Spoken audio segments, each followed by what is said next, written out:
London, Buckingham Palace. Hundreds of tourists, but all eyes are on one man. Mason Tornado Granger is a soccer phenomenon, a 2-meter giant, winner of the Ballon d'Or. He comes out to the square after winning at Wembley. Adrenaline is still burning in his blood after the game. Cameras are filming his every move. His target is the Royal Guard. He stands there like a statue. No reaction. Look at this, Iron Man. Mason tosses the ball. Let's see if he's even alive. He takes a step back. He hesitates for a moment. Then he strikes. The ball hits the guard. And oh, a young man from the crowd, Barron Trump, shouts. He rushes forward, pushing the athlete. It's too late. The next second will change everything. Just one move. And the football legend will realize that he is not the boss. Football superstar Mason Tornado Granger stood in front of Buckingham Palace, surrounded by a crowd of tourists. His victory at Wembley was still ringing in his head, and the fans were screaming his name. But now he wanted a different kind of triumph to show the world that even the legendary Royal Guards were nothing compared to his strength. Before him stood an impeccable, unmoving soldier. His face was hidden under a bearskin hat. His eyes were looking straight ahead. Did they really not react? Mason smiled, playing with the ball. Guys, do you want to know what happens if you provoke them? The crowd came to life. Smartphones filmed every move. Mason threw the ball up, juggling it on his foot. He jumped up, passed it with his head, and caught it deftly. Maybe they are just afraid of real athletes? He came closer. The guard remained unmoved. How about a quick reaction? Mason made a sharp pass, knocking the ball right in front of the guard. The soldier didn't even move. Oh, a serious guy, Mason laughed. But what if you do this? He took a step back, took aim, and kicked the ball as hard as he could into the guardsman's chest. Suddenly, someone else appeared in front of him. Barron Trump. A tall boy, but not yet a man. His movement was lightning fast. He managed to push Mason, changing the trajectory of the kick. What are you doing? The football player yelled. You're attacking a human being, Barron replied coldly. Mason pushed him away. Mind your own business, kid. You're the one who doesn't know the boundaries. The audience held their breath. The guardsman still stood motionless. But the air around him changed. Mason clenched his fists. All right, he tossed the ball up. Watch this, kid. He hit it with all his might. The ball flew into the guardsman's head. The crowd gasped. And at the same moment, a white glove flashed in the air. In one motion, the guard grabbed the ball, stopping it a millimeter from his face. Silence. Mason was frozen. The crowd could not believe their eyes. Barron took a step back. What the hell just happened? Someone in the crowd muttered. Mason smiled. But it was not the same confident smile. It was the beginning of his downfall.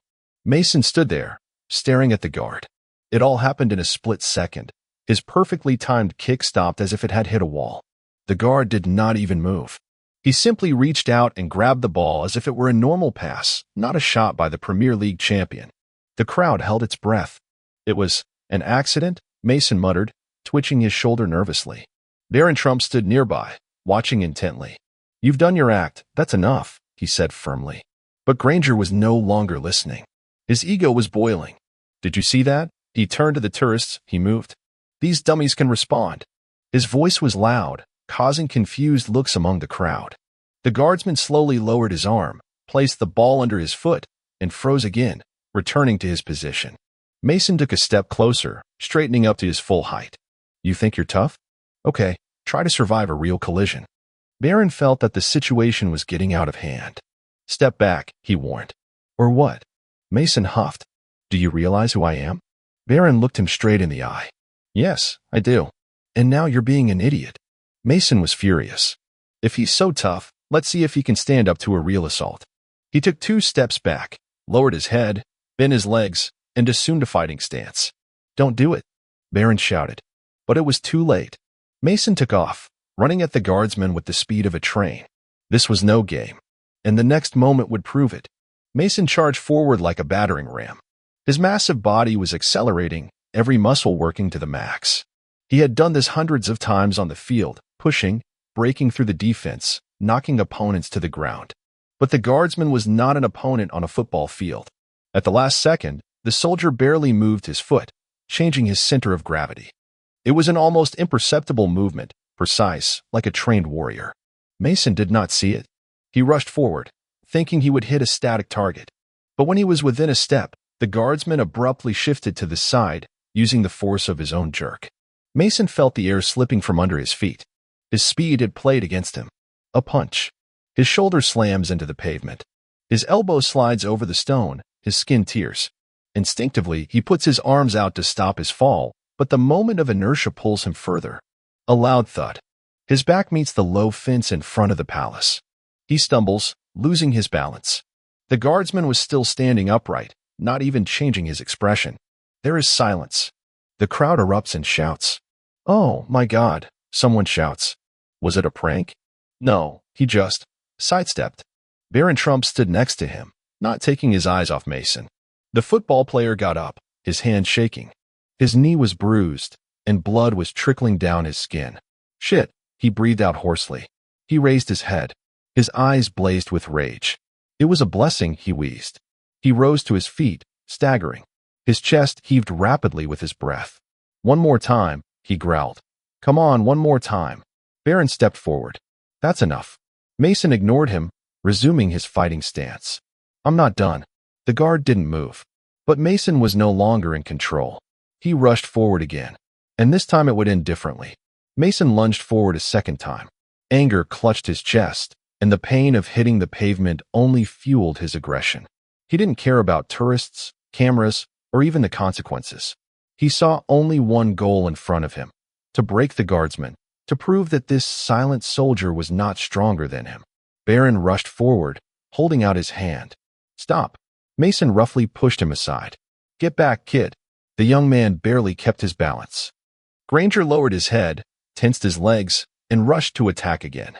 But a second before he struck, the guardsman moved again. Not abruptly, not panicked, but precisely, carefully, coolly. He took only half a step to the side, dodging with perfect precision, and at the same moment he put his foot down, using the speed and weight of the attacker against him. Mason felt the world turn upside down. He didn't even have time to realize what had happened. His mass and strength, which had once been his advantage, were now his greatest enemy. His feet left the ground. He was falling. Kick. His chest slammed into the pavement, the sound of the impact echoing throughout the square. The crowd gasped. Cameras captured the moment that would later go viral on all social media. Mason coughed, trying to breathe. He tried to lean on his hands, but felt hot blood running down his palms as they were scraped against the stones. "Shit," he said through his teeth. He raised his head, looking up at the man who had done this. The guardsman stood before him, as before, straight, with an unwavering face. But this time something changed. His gaze was no longer blank. Mason could not look away. This was not just a soldier. This was a warrior. A man who didn't play games. Mason felt a cold fear. Barron stepped closer. "That's enough, Mason. You've lost." But the football player was no longer listening. He was still trying to accept the reality of what had happened. The silence lingered. And then the guardsman took a step forward. Just one step. It was enough. Mason, the champion who broke down any defense on the field, the champion who had never known fear, instinctively went backwards. The crowd held its breath. Barron sighed and looked at the guards who were already walking toward them. Take him away before it's too late. Mason did not resist. For the first time in his life, he realized that he had lost the game he had started. Mason stood there, breathing heavily. His chest heaved and his hands trembled with tension. His brain refused to accept what had happened. He is a champion. He is a man who breaks barriers, breaks through defenses, sets records. But now he was standing in front of a guard whom he could not break. He was not beaten. He was not attacked. But he was on the ground twice, like a rookie who had just entered the field for the first time. The guard made only two precise, almost invisible movements. And that was enough to turn the soccer star into a laughingstock. Mason looked at the crowd.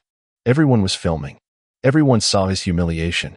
He slowly straightened up, wiping the blood from his palms. "This is not over," he muttered under his breath. Barron Trump stood nearby, watching. "It's over," he said quietly. Mason gave him an angry look. "You think he's a tough guy, don't you?" Barron shrugged his shoulders. "I think you realize that yourself." At that moment, the palace guards appeared. Two soldiers came closer, one of them already talking into a radio. "Mr. Granger, you must leave the grounds immediately," one of them said in a flat, cold tone. "Seriously?" Mason smiled, but there was no amusement in his eyes. Assaulting a guard is a serious offense, The second guard added. I didn't attack. The guard didn't even blink. Everything was recorded on the cameras. Mason gritted his teeth. I didn't do anything. He ran me over. Barron laughed. He didn't touch you. You fell on your own. Mason took a step forward, clenching his fists. What? You think you're smart? Barron didn't back down. No, I don't. I just know when to stop. Mason wanted to say something, but he felt the guardsman's gaze on him. He was still standing straight. His eyes did not express anger. There was not even arrogance. Only calm. Pure, unshakable calm. And it broke Mason more than any punch. He turned around and started toward the crowd. Fuck it. The guards didn't follow him, just watched. Barron walked over to the guard. Is everything okay? The soldier remained silent, but this time he nodded slightly. Barron smiled. I thought so. He watched Mason hide among the people. Some defeats are remembered forever. Mason was walking away, but his heart was beating like he had just run a marathon. His back burned from the stares of hundreds of people. The cameras were still on him. Phones were recording his every move. He had lost. And it was not a simple defeat on a field where there is a second chance. It was a public humiliation that could not be changed. He wasn't beaten, he wasn't forced to his knees. But he was on the ground. Twice. And this silent guard did not even move. Barron Trump stayed next to the soldier, calmly watching everything. He'll need time to take it in, he said quietly. The guard did not answer. But again he nodded slightly. Barron smiled. I knew you were strong, but today you outdid yourself. He turned and looked at the crowd, which was gradually dispersing. People were still whispering to each other, watching the video, reliving the moment of the football legend's fall. Mason was still walking, but something made him look back. The guardsman was still standing there. And this time he no longer seemed to him just a dummy. This was a man who had gone through something more than him. A man who could not be broken by glory or force. Barron caught his gaze. You can't change that, he said, as if reading his mind. Mason didn't answer. He just clenched his jaws and finally disappeared into the crowd. The sun was setting behind Buckingham Palace, casting a long shadow of the guardsman on the cold pavement. The story of this day would go viral. But the worst thing for Mason is not the video, the laughs, or the headlines. The worst part is that he knew the truth. He was not broken by force. He was broken by discipline.